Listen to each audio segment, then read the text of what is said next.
všechny hodné děti? Zajímalo. To by nás zajímalo. Čistíte si zuby všichni, jak má maminka a tatínek To se říká? musí, to se To musí. se musí, ano. Jo. Pavlínko, kde pak seš? No? Pavlínku nebo co? Pomáháš mamince se vším, jak ti řekne? A čistíš si zoubky? Opravdu? Ano. Určitě, tak to rád slyším. Co tady máme ještě dál napsaný? Málo pomáhá mamince. Ne, čerte, říkala, že pomáhá. No je nabi, já si tady musím Chodí zkontrolovat. do školy a tam je to jde. Opravdu. Zkusíš to? No. Dobrý? Jinak děti, máme tady o vás napsaný samý hezký věci, takže se nemusíte bát. No, Já to se něco najde, vy Mikuláši, jo.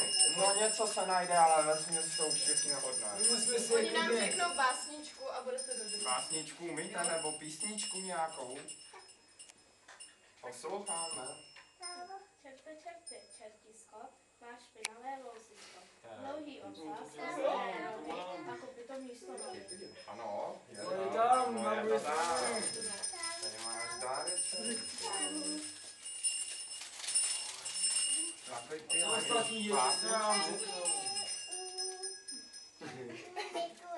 Takže jo.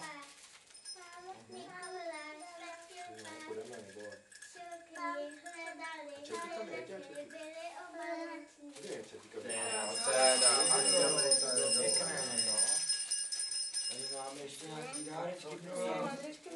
Děkuju. Pro koho pak to asi bude? Bude pro tebe, víš? Děkuju.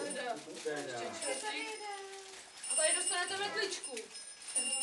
Budete slabý? Kdybyste náhodou zlobili, tak stačí zamávat větvičkou a vy si to jsme všechno tady. zkontrolovat. Přesně tak.